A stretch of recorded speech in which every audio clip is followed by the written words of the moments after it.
This is Louis Saldanah listening to Jackie Vibes. It's like Carnival on the radio.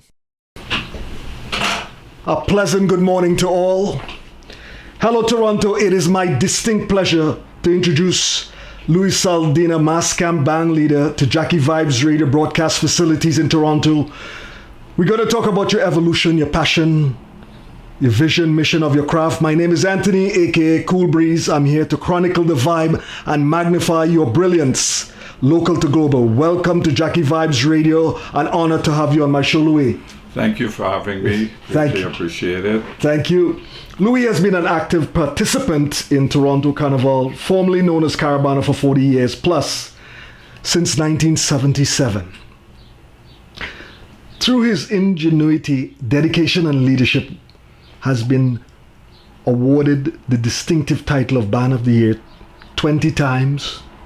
Louis Saldanah was born in Trinidad and Tobago and came to Canada in 1970. Louis, before we get into the meat of things, how are you? How's life, man? Pretty good. We're getting into the busy period now, so right. Trying to bring everybody together to get ready for the band launch, which is on the 20th of April. Okay. And where is this band launching location? The band launch is located right at the corner of McNichol and Morningside. I'm going to check that out. Right at the corner, there's the banquet hall right there. Okay, nice. What's a day like for you outside the Masscamp? Well, once we move into the Masscamp, I'm basically there every day from 1 till 10, 11 at night. Then I got a couple of friends who are there till 2, 3 in the morning. But, most of my time is spent in the Masscamp. So this is year round? Well, in a way, yeah, because, we get into the process in September, where we throw out ideas of what we're going to do for the following year. Right. Then we get together with the section leaders, with the colors, and the breakdown of the presentation. Okay. But by the way, it's 21 banded years. My bad. 21. I don't want to rob you of an extra one. Yes, sir. Louis, your body of work is synonymous with mass and carnival. Give the fans a brief reflection of where you grew up. Well, I always tell people I grew up with one of the greatest band leaders in Trinidad, which was my father, Harold Saldanah. And he was basically the first band leader that broke the band down into sections in 1953. Wow. He introduced metal into mass when he introduced Ken Morris, who was at the time one of the top metal persons in Trinidad. Right. And also he brought in short skirts into carnival. Oh. And if you look at his history, you had band leaders who came out of his band and who did very, very well in the Trinidad Carnival. You had Stephen Lee Young, who won 7 Band of the Years. You had Irvin McWilliams, who won 3. You had Jack Prophet, Edmund Hart. You had all these significant players who contributed so much to Trinidad Carnival. And that was in the era when mass was mass. Right. As you know, in those days you used to play a mass, but now because of the young people change designs on the carnival, it seems that now they're playing their body. Yes, this is true. Amazing. So the thing about it, I was very fortunate to grow up in mass, and that's why people said to me, how difficult it is since I've been involved in Toronto Carnival, how difficult it is to participate and bring a band. And it came very easy for me, right, because of my father's history and growing up in Carnival. And I knew what I had to do. So the table was more or less set for me. Right, and the passion is there, and the regimen. The passion is still there, and one of the key things is, it's that making my Caribbean people feel important. Amen to that. Yeah, it's so important because this is we brought something to the table here in Toronto. This festival brings in over $500 million into the economy now. Easy.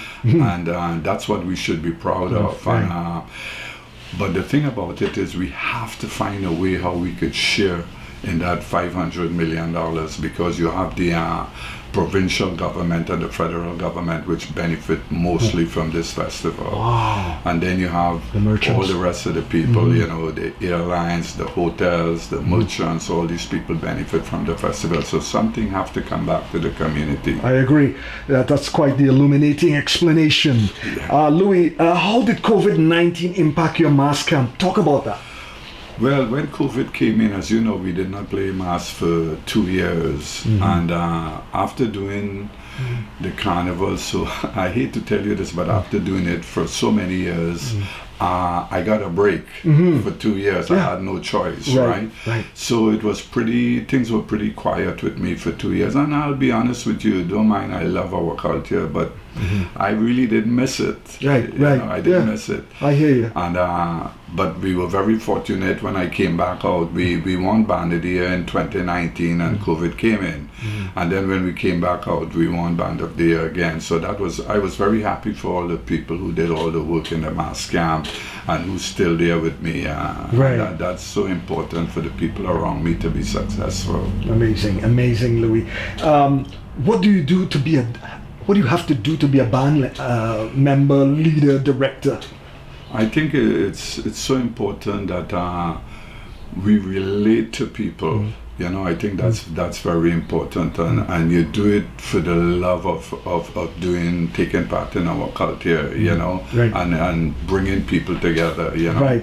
And I think that's the key, and people want to work with you. And I'm very, very fortunate and blessed that I've surrounded myself with great people. Actually, they do all the work and they make me look good.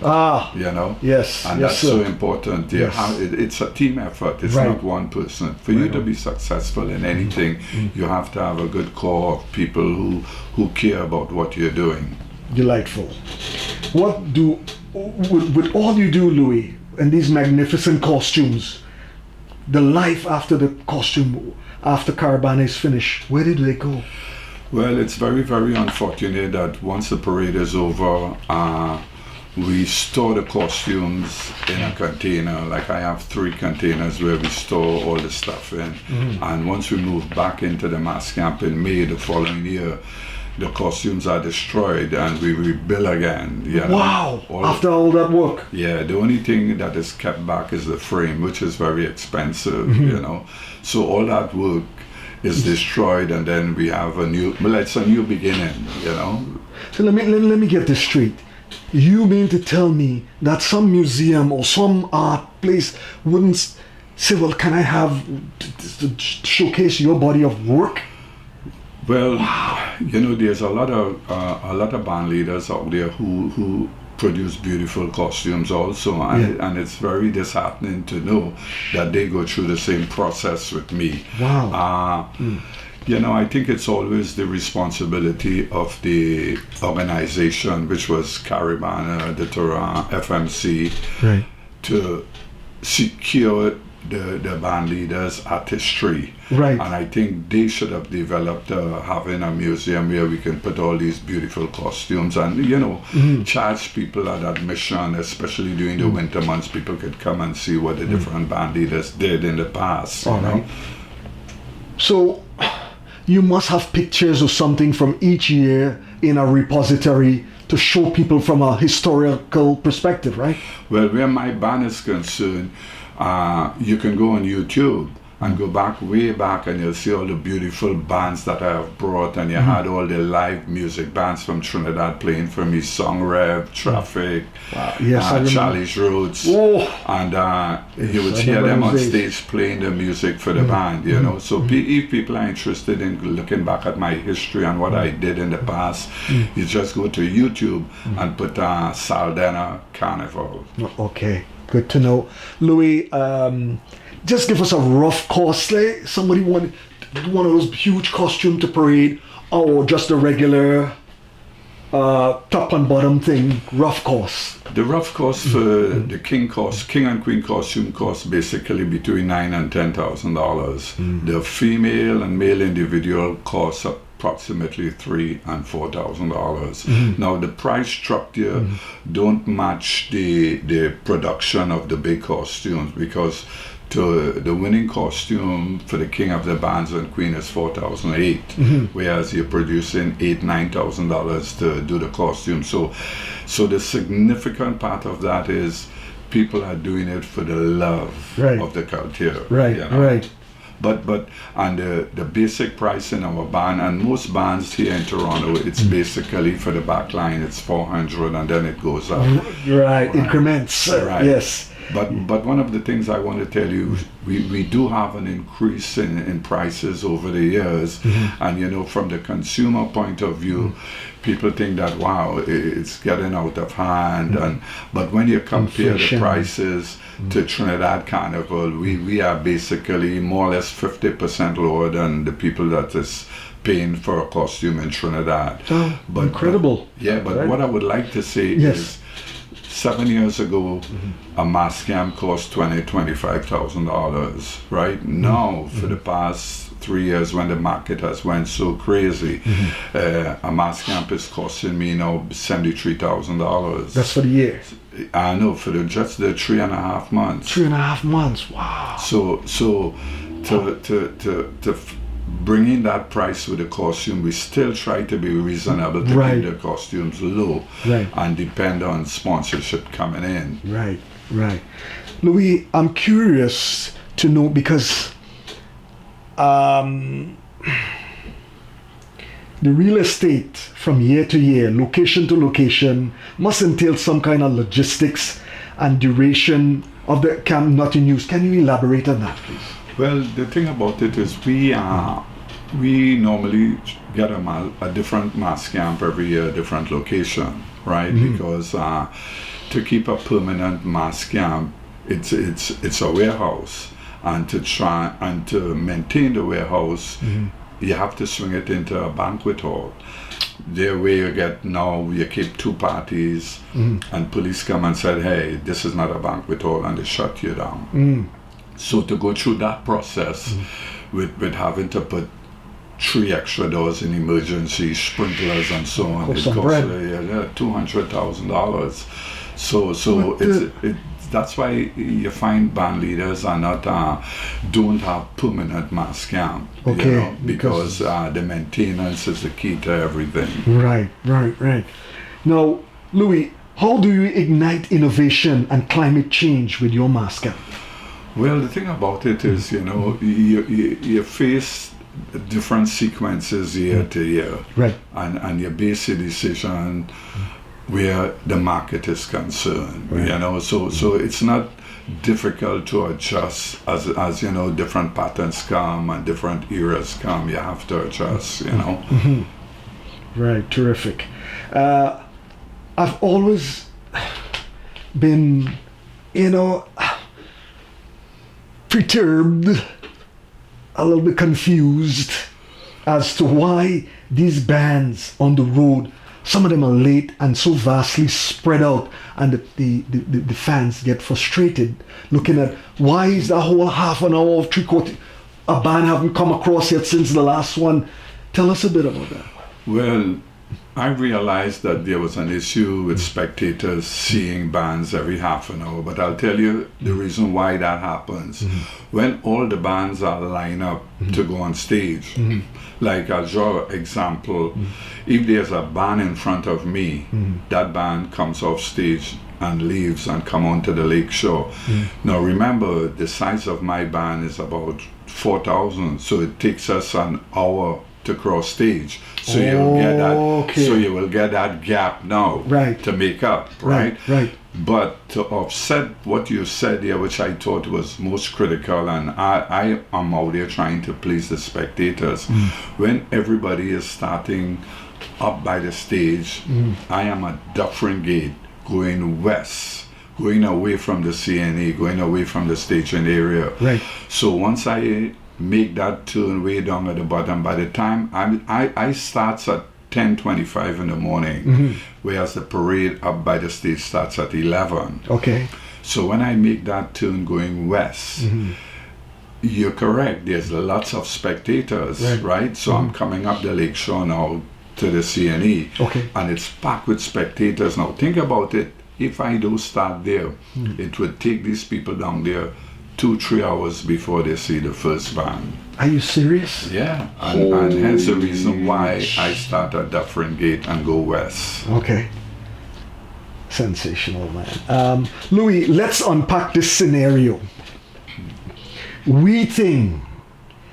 When you say we thing, I used to think back in the days like we had it together. But you pointed out to me years ago, when we say we thing, what do you have to show for it? For example, a building down on Bay Street, community center, land in Markham, people are benefited from the Caravana events, and the biggest money maker, we getting the minimum rate of return in this town. So this we thing has no impact when you have a pot to piss in or a bag to trade out, so to speak. Yeah. Well, I'm always speaking about that when people say this is we thing, right? Because what do we really have to show for it? You know, this festival started in 1967. Right. And when I sit down to deal with the administration, let's say for the past 4 or 5 years, right? And they are responsible. My responsible really is to just bring a band in the parade. Right. The administration supposed to, you know, build on what I am bringing to the table, what the rest of the band leaders are bringing to the table. But we are bringing the product. Right. It's up to them to sell the product. Right. Really, right. They can't leave that responsibility on you. No. You done your part. Yeah, I lengthy hours producing my band like everybody else. That's my responsibility. They have to administrate the festival. Right. And they have that opportunity to build on it, right?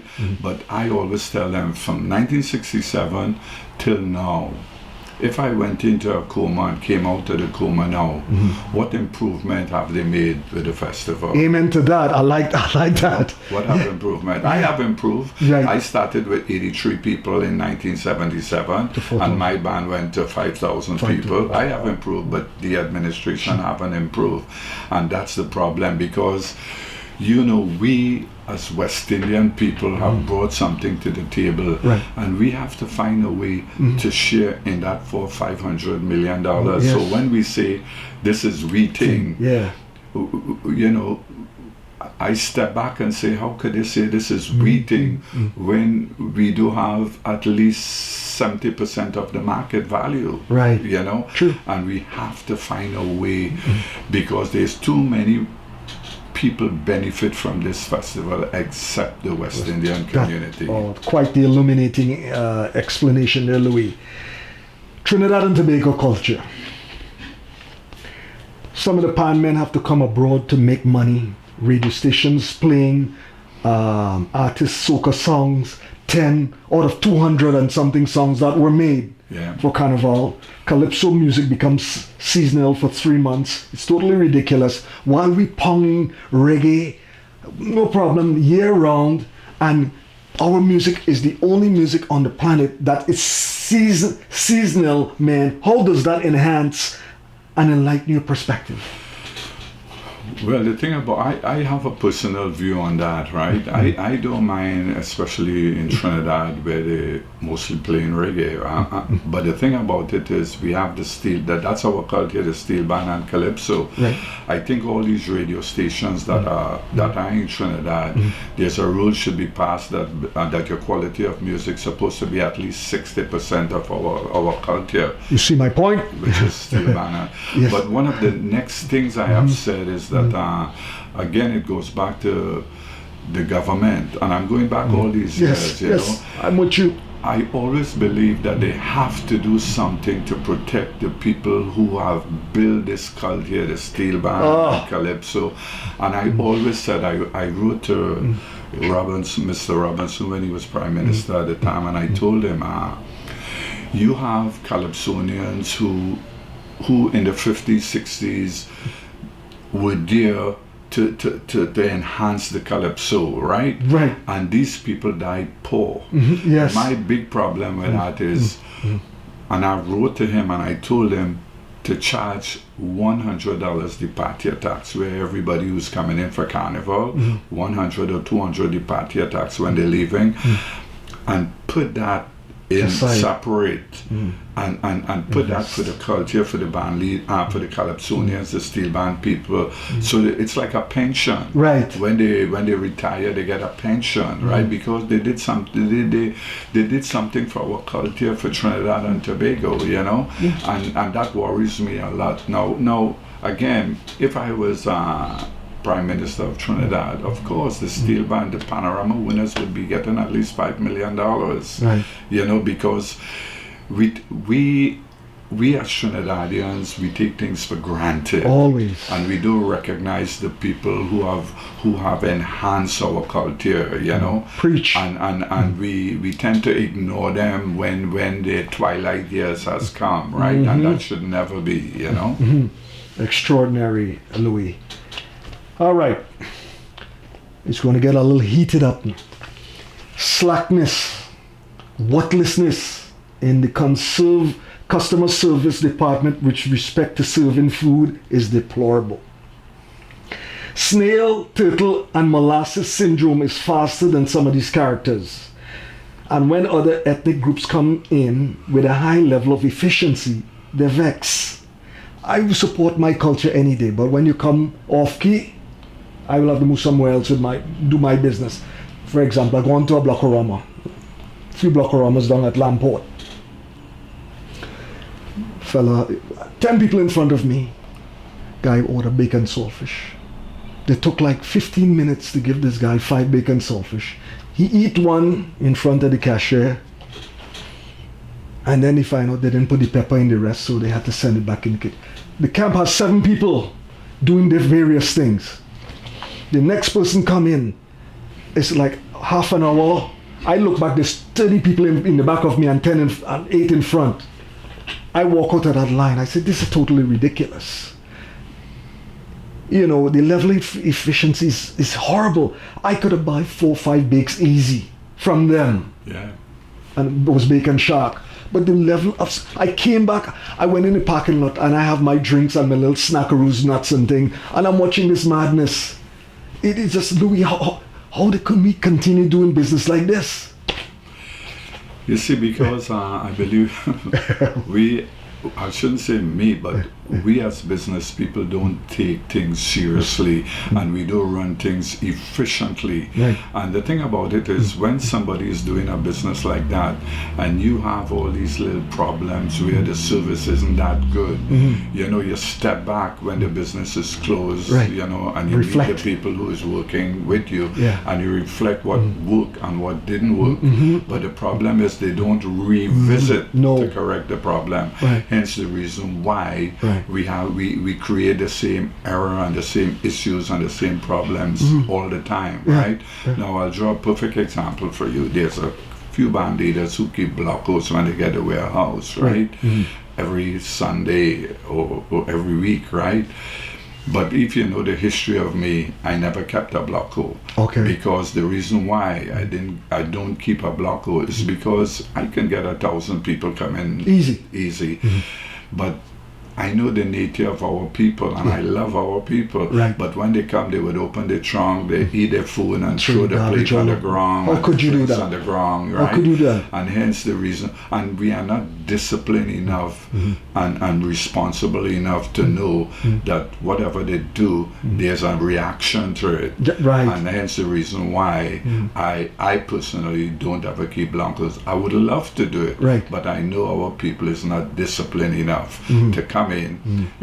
No problem, you walk with your food, Right. you know, but you know, You clean walk up with your a mess. garbage bag, you know. Exactly. Yeah. When I roll with my boys, we have the container with the water and the pipe. Yeah. We have the beers, this and that. We have the food with this. We have the music box in a corner. We have everything and the little sweeper and the clip. Yeah. And people see us doing that at the block and they start, hey, you made the place clean, leave it clean. Exactly. Yeah. And we're not disciplined enough to continue, you know, doing things like that. Right. Louis, since 1967, how did Carabana achieve what they were set out to do currently? No, I would say no. Okay. Because sure, the parade have advanced tremendously because like I told you just now that you know, a lot of people benefits from this festival after, Immensely. Yeah, and the band leaders are doing a great job, right? And they're not compensated. I can tell you about 60% of the band leaders who are participating in the parade is losing money. Right. And the thing about it is, I lost money the first 12 years, so I understand, the process. But it's very, very unfortunate, as I said, that these guys, these band leaders work so hard, and they are responsible for bringing over $500 million into the economy, and they are losing money. You think about it, how mind-blowing that is. Yeah. There are 5-6 band leaders losing money. Wow. So if a guy sit down there and think, hey, that's an easy process, look how Louis and them band leaders just do it, give them a rough breakdown what it entails to run a band camp. Well, it's not really an easy process. There's quite a few band leaders in the past who came into the parade. They did an interview and said, they tried to sell it that I'm bringing in 400 or 500 people into the parade, because you basically have like 12, 15 band leaders applying every year, and people try to sell themselves. Right. And the ironic thing about it, most of them saying, 500-600 people, no problem. Yeah. And come on parade day, they only have 75. Oh, so that's it's a problem really there. difficult. Well, Process. again, I went through that process. Okay. It's just that I stuck with it because I knew what I'm capable of doing. Right. Like I started with 83 people in my band, and grew. And it gradually grew, right? But the thing about in the process, you're losing, right? Right. But I believe we have to encourage more band leaders to get involved in the culture, more young people, for to sustain the pageantry. We got to bring in more young people. And my kids, all my 4 kids are involved in the band, and they all bring sections in the band. So the Saldanah name will continue where the Carnival Arena is concerned. Right. I remember Carabana Weekend. There used to be a Carabana event at weekend at City Hall, Irie Festival attached to this, and it was a great thing. We had this thing locked down for years. Yeah. Now I drive by now, where's the Irish Festival? I see a Punjabi crew got this thing locked. Yeah. How could we make all these things that we had locked, stock and barrel, get away from us? Because I think when we approach the business venture, it's very short term, Yeah. And like I always say, for you to be successful, and I tell a lot of young people that, for you to be successful in anything you're doing, there's 2 words. And if you have those 2 words with you, you're going to make it, no matter what. Commitment and drive. Right. Once you have those 2 words and you believe in it, you'll be successful. Yeah. Wow, it's amazing how we bring the biggest of any event in this country, and we get the minimum rate of return. Yeah. I mean, Louis, it's amazing to me that Carabana people, in power, they come, they go, and it's like we spinning top in mud. Sometimes I say to myself, maybe we have to reassess, restructure, revitalize, and reset the program, because the top brass come and go frequently, and it's like we just had to have a good time at other people's expense while they're making money, and we're like a bunch of fools out there, quote unquote, filling people's pocket every year. Yeah, I think one of the key things that we have missed, where the administration have missed, is that you have to work closely with the product. Right. If you work closely with the product, which is the mass, the steel band and calypso, and you find out their needs, and you always have to build something with the product. Once you have a good product, you'll have more companies in the private sector getting involved. You would have government coming in to give more grants and so on, right? Okay. But a big problem is, I believe the administration have overlooked the product. which Okay. is the three elements of this festival. You know, and I believe that this new administration that is in now, I believe they mean well. I really believe that this administration coming in here could take us to the next level, but everybody have to work together as Right. one unit. Absolutely. You know, once we start to move forward and start to gain some momentum, you would hear the echoes in the background. This person is stealing this, and this person is stealing that, which hurt everybody in the long run. Yeah. You know, Oh, and it's sad. You know. I mean, Caravana should have a robust portfolio in the current program. It doesn't meet our expectation, in my humble opinion. They said Caravana was part of the emancipation Correct. to free the people. Right. But yet, when you go down to the Dufferin gates, they're charging people to come in, all different prices to come.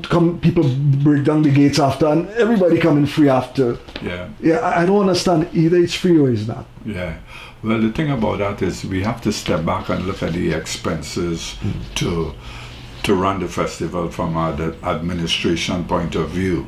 And the CNE grounds charge approximately $176,000 to hold the parade inside here. Then you have the fencings, then you have the washrooms, and then you have these incidental expenses. You know, it runs up the police. It runs up approximately $1.5 million to run the festival, and that's bare bones. So we have to find a way to ensure to stable the festival, and I think there's some charges that we as Caribbean people have to support, right? Right. Because we go and hear all these big singers, Air Canada Center and so on, and pay $150 Easy. and no qualms. Easy. Right? No qualms. Easy with drinking food. Yeah, you go to Trinidad for Carnival, you're spending, for your duration there, you're spending $6,000-7,000 US. You're going to parties that is $1,200, and there's no qualms, there's no argument. I see it. But here, they, you know, I see it. well, you know, Preach, the response, preach. yeah, you know. Preach. You know, Caravana money, I think, should be invested. I'm always curious about the long-term effect and what strategy they have in place for a dynamic investment portfolio, man. Because we have, over the years, we have gotten some people who well-versed with, with money and finance, economics, and we just still in the same mess. Correct. So one time, I used to work with this lady who did payroll. She said there was a Caravana event years ago, and let's say they had about $90-something thousand to check. So they had 7 people in a room. One was a HR, human resources payroll woman. This one, the reverse, and an undercover cop. 7 of them, when they checked, had 7 different amounts. This is something like you see in a movie, man. I thought it was comedy. It's like, well, you see, the thing about that is that, you know, I think it's the failure of the administration over the years. They're not thinking that far ahead. Right. Where they can capitalize and be self-sufficient. Right. And I think with this new administration, they thinking far ahead, having their own building, having a building where vision, where all the band leaders could have their big costumes, and and people pay to come and see it. And I think this new administration have that vision. At least they're saying it. Right. Is to capitalize on it. That's it. I mean, you cannot have a shark infestation in an organization and incompetency and expect the organization to progress. Yeah. We went through a lot of that in the 80s, 90s, chunk of the 2000s. Yeah. Yeah, it's a... Well, the key thing about that is we have to find a way to work together as one unit. Thank you. And that is the big problem we face out here in our community. Thank you. For us to achieve our goals, like I always say, people said, Louis, how what's the key? 3 years ago in Black History Month, a lady called me from the city of Toronto to get involved, which I did, right? To talk about the history and carnival and where it came from. And she said, Louis, I want to ask you a personal question. Why are you so successful for 40 years doing this festival and you haven't failed? The key to it, and I always tell her that the key to it is having the right people around you. Right. And those people, and the people have been with me with some of them 12, 15, 30 years. And the key to everything is having the right people around you. And that is the problem with Caribana and the FMC. They seem to never have the right people around them to work as one unit, and that is where the failure comes from. Right. Caribana event these days, Louis, seem to be a little bit twisted and transmogrified. Example, Brazilian G-string attire, and they're getting the cat calls, some of these older women trying to outdo the young girls, their daughters, and what kind of example are they selling for their sons and daughters? Now, if it was one thing if a woman looked voluptuous and sexy at any age and strut her stuff, but do it in a decent manner. You can't be with a G-string, your bottom flat, your breast hanging down to your kneecap, and you think you're the best thing and you dance in front of the camera, you want all the spotlight. I seen it in Trinidad Carnival on TV. Yeah. And I said, this is not pleasant to look at. But then, here's the thing. These women, I seen them on boat rides, Caribana area with this G-string on the bottom and they straighten the stuff. And when guys call them, they vex. How could you be a vex? How could you get respect dressing the way you do? Yeah. Like I said, Carnival have changed from playing your mask to playing your body. Right. Which is sad. No, the weird thing about it is that they take over the design of the costume now. It's supply and demand, right? Right. And I always use this perfect example. When we used to listen to Motown. Oh. You could have gone to a dance, you could hold your girl and have fun, right? Right. But changes in time. Look what are we listening now? Hip hop, people going to degradation. The girl is one side of the bar, the other guy is at the side with a bottle of water in his back pocket. Things have changed, right? Yeah. And a DJ playing music cutting every minute and a half. Every minute, right? You can't enjoy the music, but like I always tell people, you have to adapt to the changes in time. And when I was doing all the costume masks, because I love costume, full costume, the pageantry of Carnival. Right. I look at the market at one time and my band wasn't growing. I was around 700-800 people and I was stuck there. For a while. And people were saying that Louis designs are for old people, so you have old people in his band, right? Right. So of course I had to make that adjustment. Right. I made the adjustment, but still keep part of the pageantry in the band, right? Right. But once I did make that switch, the band just skyrocketed, Yeah, and basically we still our demographic of people playing mass with us is young people from the age of 18 to 35, 40. Right. I think Louis, Caribana needs principles of accountability, transparency, code of conduct, of policies at high level to enhance this great program, man.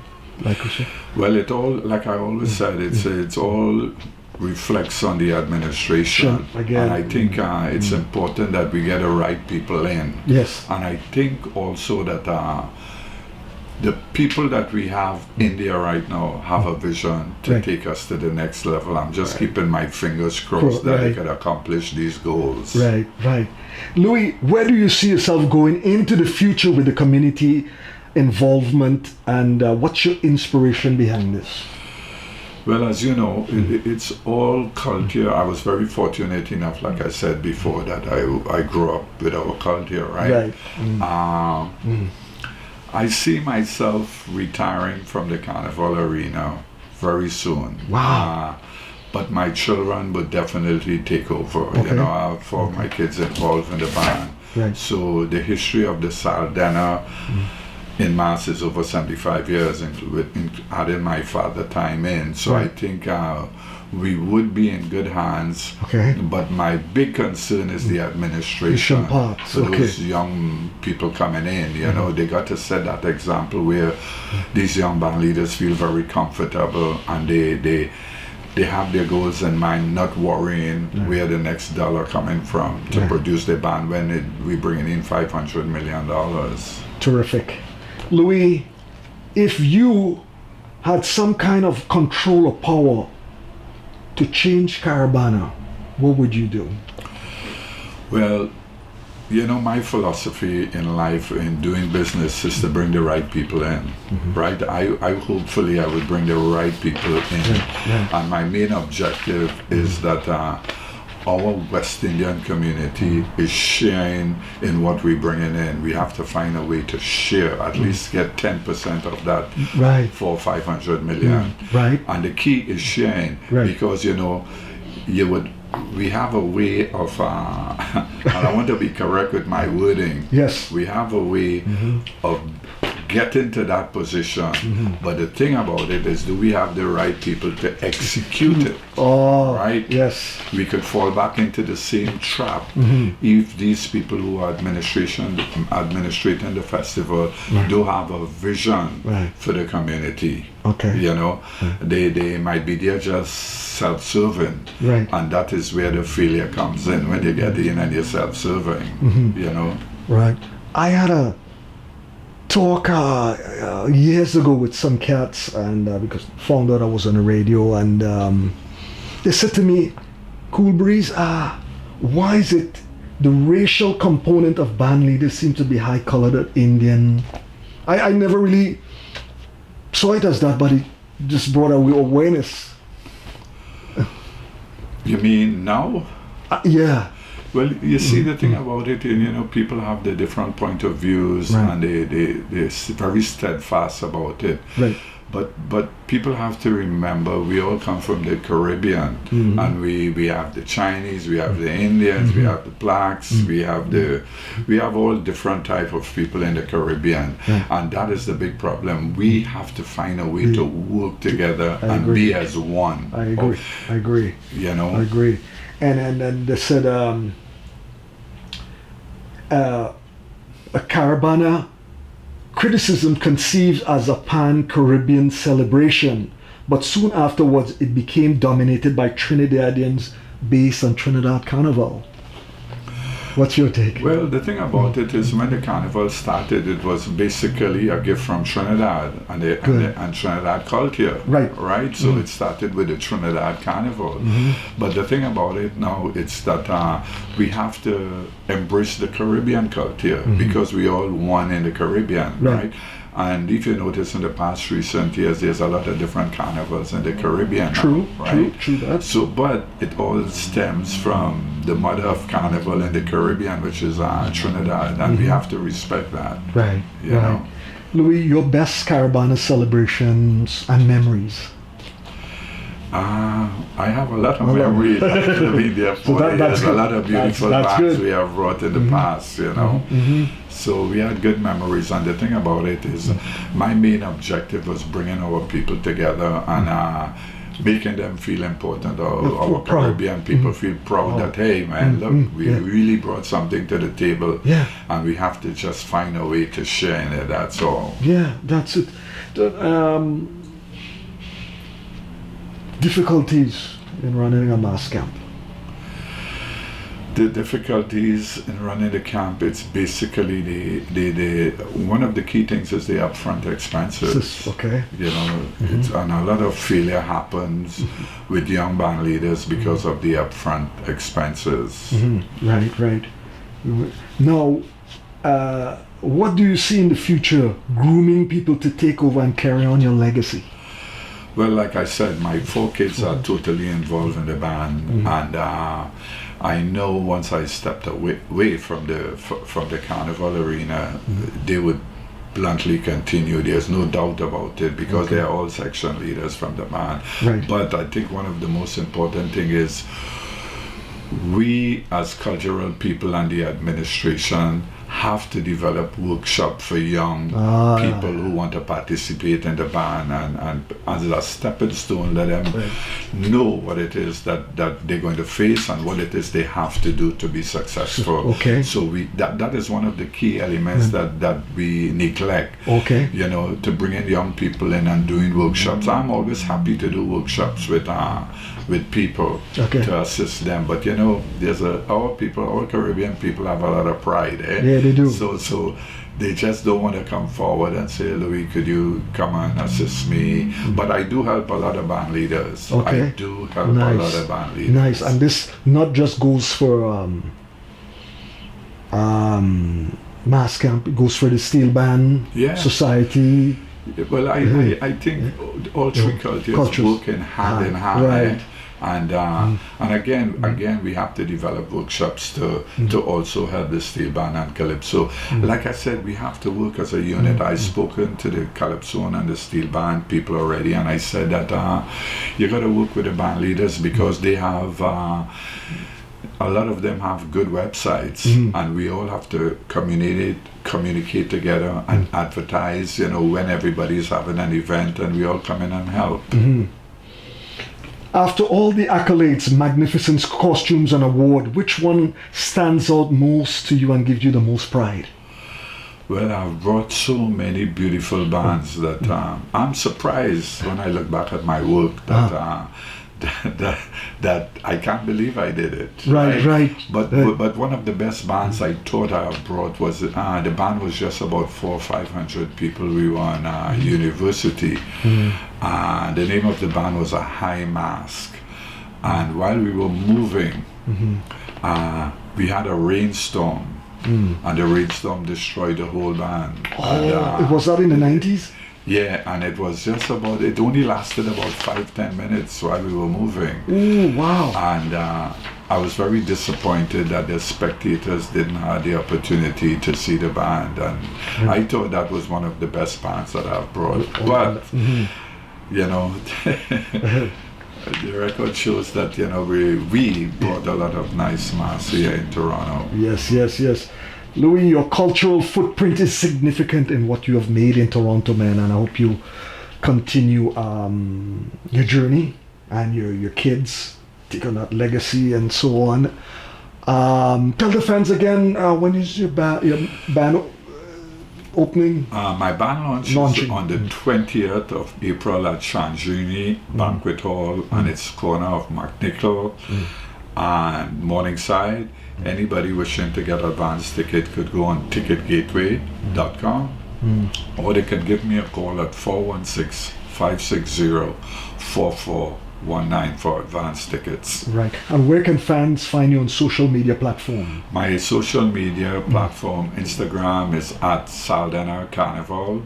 My YouTube is Saldanah Carnival. And my Facebook is Louis Saldanah.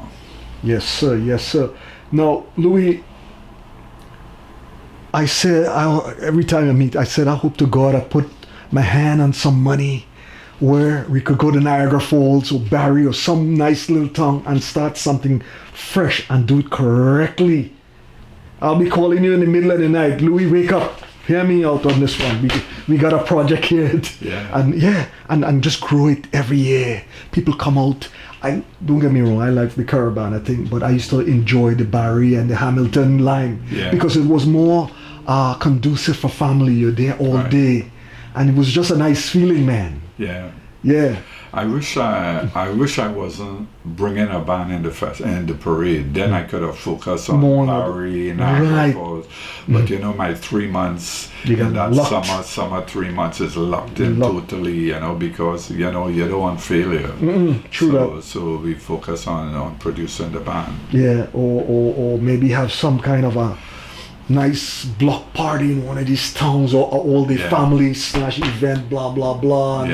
If one of the towns approached me in the right way and they organize, I would definitely assist them to achieve their goals. But you know, I have to feel that what they're presenting, that we could be successful. Absolutely. And you know, Jackie Vibes Radio is we're big supporters. of your always band launching. Even my days at Radio Regent, when you graciously came down and tell the stories. Never forget those. You can see those videos up on YouTube, and this one will be going up later on as well. Louis, thanks for taking the time to bless us at Jackie Vibes Radio Channel 3 and Channel 1. Thank you for your correspondence. I appreciate your time. Thank you very much. I appreciate your perspective. Thank you, sir. Thank you. This is Louis Saldanah, and I'm hanging out with Kool Breeze.